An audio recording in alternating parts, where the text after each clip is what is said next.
আমরা আলেম ওলামারা এতক্ষণ পর্যন্ত যিনি বক্তব্য রাখছিলেন নাজমি আলম সাহেব ঝাড়খণ্ডী, আমি ছাত্র জীবন থেকেই ওনাকে দেখছি, উনি বক্তা। তখন আমার বয়স মনে হয় 10 বছর, তখন থেকে উনি বক্তা।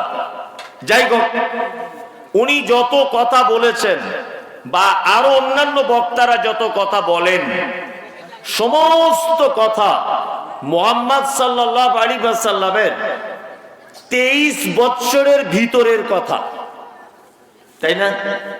আল্লাহ নবী সাল্লাল্লাহু আলাইহি ওয়াসাল্লাম বেঁচে ছিলেন কতদিন? 63 বছর। আর নবুয়তি পেয়েছিলেন কত বছরে? 40।